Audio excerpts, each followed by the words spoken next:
आखिरी 50 दिन या तो तुम्हारा फ्यूचर बना सकते हैं या फिर सब कुछ बर्बाद कर सकते हैं, क्योंकि एम्स के फॉर्म फाइनली आउट हो चुके हैं और अब हमें या तो फाइट करनी पड़ेगी या फ्लाइट करनी पड़ेगी।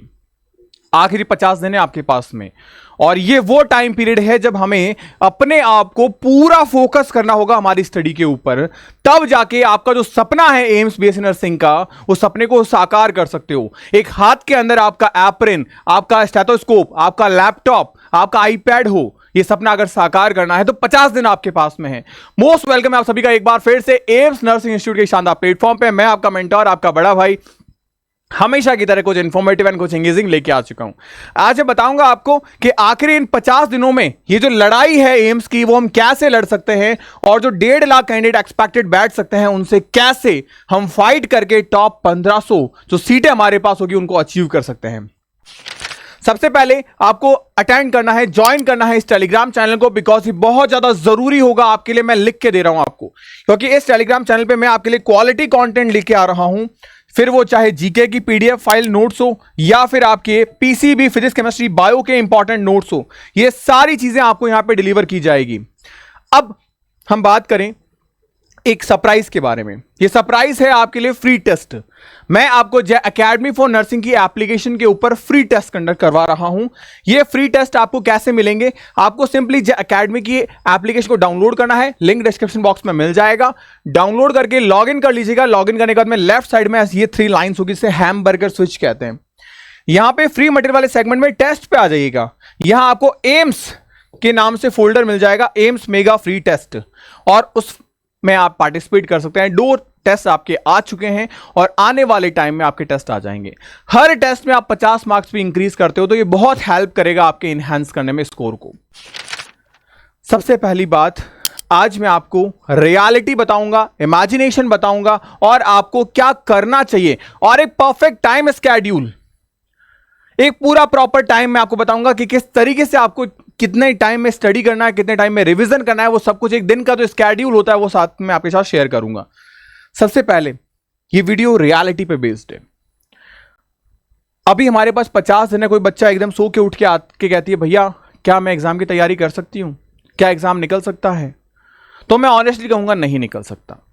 उन बच्चों से एग्जाम निकल सकता है जिसने एक बार चीजें पढ़ रखी है या जिन्होंने 12th इस बार दिया है, बहुत अच्छे से पढ़ा है, 12th के अंदर उनका स्कोर करीब 70+ आ रहा है, तो उन बच्चों की उम्मीदें हैं वो बच्चे निकाल सकते हैं एग्जाम। ये है रियलिटी। हमेशा ध्यान रखना, आपको यहां पे किसी भी एंट्रेंस एग्जाम को क्रैक करने के लिए 4 जो पिलर्स हो रहे हैं किसी बिल्डिंग को खड़ा करने के लिए, फाउंडेशन के लिए, वो पहला है आपके पास में time. The number 1 is time. और मैं टाइम को आज बहुत डिटेल से डिस्कस करूंगा आपके साथ में। कैसे एक 24 घंटे यूटिलाइज करने हैं आपको प्रॉपरली, ये चीजें मैं आपके साथ शेयर करूंगा प्रॉपर ढंग के साथ में। अगर मैं बात करूं प्रॉपरली कि किस तरीके से हम इस टाइम ड्यूरेशन के दौरान हमारे दूसरे पिलर सिलेबस को कवर करेंगे, एज सिलेबस के साथ जो गलतियां करते हैं उन गलतियों को तीसरे पिलर में कैसे इंप्रूव करेंगे, और चौथा हमारे पास में आता है हमारा स्टडी प्लान। क्योंकि मिस्टेक्स को एनालिसिस करना, सिलेबस को कंप्लीट करना टाइम के साथ में, ये सब कुछ क्या है? एक प्लानिंग है। और इस प्लानिंग के अंदर 2 चीजें आती है, एक है इमेजिनेशन और दूसरी है रियलिटी। इमेजिनेशन का मीनिंग ये हो गया कि आप में से बहुत सारे ऐसे बच्चे सोचें कि यार मैंने तो कुछ पढ़ा नहीं है, किसी ने बोला कि एम्स की तैयारी कर लो, किसी ने बोला कि तुम इधर चले जाओ, और हम सोच रहे हैं कि एम्स दिल्ली मिल जाएगा मेरे को। एम्स दिल्ली बातों से नहीं मिलेगा। एम्स दिल्ली के लिए मेहनत करनी पड़ेगी, एम्स दिल्ली के लिए लड़ना पड़ेगा, और किसी और से नहीं, खुद से लड़ना पड़ेगा। जब आपका दिल बोले चल यार थोड़ी देर सो जाते हैं, जब आपका दिल बोलेगा थोड़ी देर क्रिकेट देख लेते हैं, जब आपकी फ्रेंड का फोन आएगा, जब आपका मन सोने को करेगा, जब आपका मन पढ़ाई नहीं करने को करेगा, उस वक्त अगर आप लड़ जाते हो, वही एक्चुअल में फाइट है। और वही फाइट आपको एम्स के पास ले जाएगी कि नहीं तुझे बस अपनी स्टडी पे चिपक जाना है, बैठना है, पढ़ना है। क्योंकि एम्स के फॉर्म आ चुके हैं। अब हमारे पास में वॉर जोन है, एक डेडलाइन है कि इन आने वाले 50 दिनों में अगर जिंदगी में कुछ नहीं उखाड़ा ना, तो ये जिंदगी हमें उखाड़ देगी। आपको बहुत सारे लोगों को क्या करना है? साबित कर रहा है अपने आप को कि मैं कर सकती हूं। बहुत सारे लोगों ने बोला है तुम्हारी बेटी कुछ नहीं कर सकती। उन सब लोगों के मुंह पे तमाचा मारना है कि देखो इनकी बेटी बहुत कुछ कर सकती है जो तुमने सोचा भी नहीं होगा। और अगर ये चीज मन में ठान रखी है ना, तो इस वीडियो के कमेंट सेक्शन में बता देना कि भैया मैं इस बार सीरियसली एनी हाउ कंडीशन जो भी ड्रीम है आपका एम्स का, चाहे एम्स दिल्ली हो, एम्स भोपाल हो, एम्स जोधपुर हो, उस एम्स का फोटो अपने रूम में चिपका लो। कमेंट सेक्शन में लिखना कि एम्स जोधपुर, क्योंकि वो चीजें आपको याद दिलाएगी कि मैंने वहां पिन किया था और मुझे मिला या नहीं मिला। क्योंकि उस कमेंट के नीचे आने वाले कुछ 2 महीनों के अंदर लोग आपसे पूछेंगे कि दीदी आपको मिला कि नहीं मिला। जब आप वापस आओगे लौट के तो उन्हें जवाब क्या दोगे? और अगर एम्स मिल गया तो एक खुशी होगी कि हाँ एम्स दिल्ली में हूं, ये मेरी इंस्टाग्राम आईडी है, देखना। तो मजा है वो चीज का। तो उसको, ये रियलिटी और इमेजिनेशन में फर्क है। एक बहुत प्यारी सी लाइन है, लेस इज मोर, कम ही बहुत ज्यादा है। अब एक कम ही बहुत ज्यादा का मतलब क्या? आपने हिंदी में कहावत सुनी होगी, गागर में सागर को भर देना। बहुत कम जगह में बहुत सारी चीजें लेके आ जाना। और ये सब कुछ आप अगर इस समय समेटने के लिए कर रहे हो तो ये सबसे सही चीज है। इसका सिंपल सा मीनिंग आपके स्टडी से रिलेशन में कुछ ऐसे डालता है कि आप दुनिया भर की किताबें लेके आ गए कि भैया फुल जोश डाल दिया, अब मैं दुनिया भर की किताबें लेके आ गई, अब मैं बैठ के पढ़ूंगी। This is the worst thing, ये सबसे खराब चीज है। आपको लिमिटेड चीज रखनी है, ऐसा रिसोर्स रखना है जो ऑथेंटिक हो, जो आपके एग्जाम में सवाल गिराता हो। और अब इनमें आ जाते हैं हमारे सिलेबस के अंदर, वो है आपकी एनसीईआरटी, आपकी बाइबल। ये एनसीईआरटी आपके out of the box question नहीं आते, आपके सिर्फ एनसीईआरटी से ही क्वेश्चन पूछे जाते हैं, आपको वही कवर करना है। इसको घोट जाओ, पी जाओ। कई बार आपने सुना होगा कि यार तुम पढ़ाई के कीड़े हो क्या, तो तुम्हें वो कीड़ा बन जाना है जो एनसीईआरटी को कुतर कुतर के अपने दिमाग में डाल चुका हो। तब आपको खुद को रियलाइज होगा कि इस बार किसी भी कॉम्पिटेटिव एग्जाम या किसी भी एग्जामिनर में मजाल नहीं है कि मेरा सीट एक निकाल सके। वो मिस्टेक्स, कई बार हम पढ़ाई में इतने आगे चले जाते हैं कि हम पीछे की चीजों को समेटते नहीं और वो बहुत सारी गलतियां कर बैठते हैं, और उन गलतियों को हम एग्जाम में दोबारा रिपीट करते हैं और बहुत बड़ा रिग्रेट होता है हमें हमारी अनसक्सेस, अपनी सफलता, अपने फेलियर को लेके। तो उन मिस्टेक्स को इंप्रूव करना है। मिस्टेक नंबर 1, हम सबसे पहले ये बुक छोड़ देते हैं, हम कुछ और पढ़ने लगते हैं, मॉड्यूल्स उठाते हैं, शॉर्ट नोट्स उठाते हैं, रेफरेंस बुक्स उठाते हैं, लेकिन जो मेन बुक है जहां से वो नोट्स बने हैं, जहां से वो रेफरेंस बुक्स बनी है, जहां से वो कुछ और स्टडी मटेरियल मॉड्यूल बना है, हम इस चीज को छोड़ देते हैं।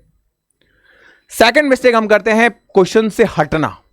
हम सिर्फ थ्योरी पढ़ते हैं दिन भर बैठ के कि सिलेबस कंप्लीट कर लेंगे। अरे सिलेबस से कुछ नहीं रखा है, सिलेबस जो कंप्लीट कर रहे हो उसका मतलब कभी भी यह नहीं है कि तुम उसे जस्ट रीड कर लो। उसका मतलब है कि तुम्हारे एमसीक्यूज उस सब्जेक्ट के टिप्स पे होने चाहिए। तीसरी मिस्टेक है कि हम एक सब्जेक्ट को बहुत ज्यादा प्यार करते हैं, बाकी एक से नफरत कर देते हैं, एक मॉडरेट रहता है। अब तुम खुद समझदार हो, तुम्हें पता है बायो हमारा प्यारा सब्जेक्ट है, फिजिक्स हमारा सबसे दुश्मन सब्जेक्ट है, और केमिस्ट्री मॉडरेट है।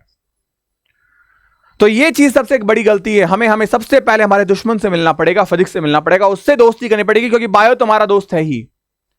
अगर स्कोर करना है तो फिजिक्स से दोस्ती करनी पड़ेगी, और हम यही नहीं करते। हम फिजिक्स को पढ़ते तक नहीं है। पढ़ोगे तो दोस्ती अपने आप होगी, इस बात की गारंटी मैं लिख के दे रहा हूं। जिस तरीके से आपके विजय सर आपको बैच में फिजिक्स पढ़ाते हैं ना भाई साहब, मतलब एक ऐसा बच्चा जो क्लास 9th का है वो 11th 12th के सवाल कर सकता है, एम्स के एग्जाम को फोड़ सकता है, जिस लेवल से वो उठाते हैं फिजिक्स को। सेम एलटीएम सर के आपके एक एक सिंगल नोट से एग्जाम में बिना डेटा चेंज हुए AI main triple E main के अंदर क्वेश्चन आए हैं। सीईटी का जो एग्जाम हुआ 2 दिन पहले 400 क्वेश्चन आए थे अलग अलग शिफ्ट के अंदर, एक सिंगल क्वेश्चन हमारे एग्जामिनेशन में बाहर नहीं आया। सेम चीजें आपको डिलीवर की जाती, चाहे फिर वो बायोलॉजी में हो, चाहे केमिस्ट्री में हो, चाहे आपके फिजिक्स में हो।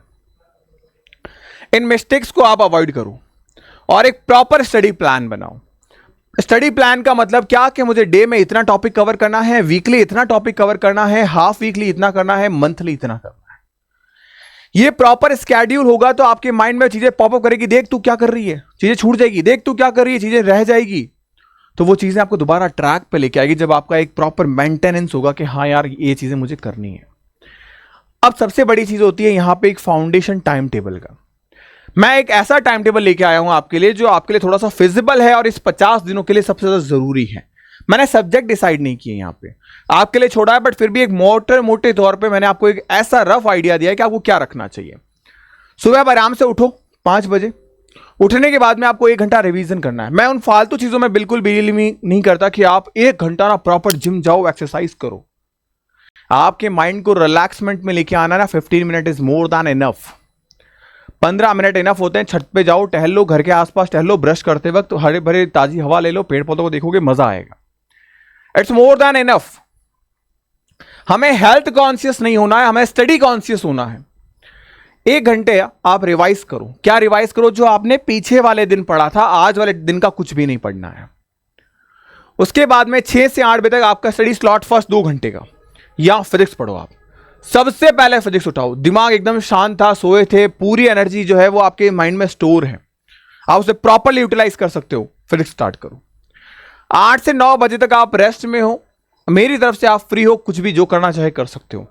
वैसे ये टाइम मैंने जनरली निकाला है आपके नहाने धोने और नाश्ता करने के लिए। आप कर लेते हो यहां पे तो कोई इशू नहीं है। फिर 9 से 12 बजे 3 घंटे का फिर से स्लॉट है, वो है आपका केमिस्ट्री का, जहां पे आप प्रैक्टिस करनी है आपको 1 घंटे। इसको आप डिवाइड कर सकते हो, 1 घंटा थ्योरी 2 घंटे प्रैक्टिस, वो सबसे बेस्ट है। प्रैक्टिस ज्यादा थ्योरी कम, हम उल्टा करते हैं। उसके बाद में लंच किया आपने, 1 से 2 बजे आपने एक नैप ली, सो जाओ। ये 2 घंटे गैप में सोना बहुत जरूरी है।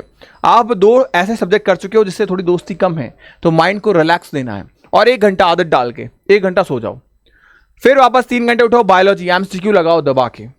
उसके बाद में फिर हमारे पास में 9 से 2 मस्ती करो, मोबाइल यूज करना मोबाइल यूज करो, दोस्तों के साथ गपशप लगानी है, बाहर कुछ आउटिंग करने जाते हो यानी खेलने जाते हो तो आप खेलो।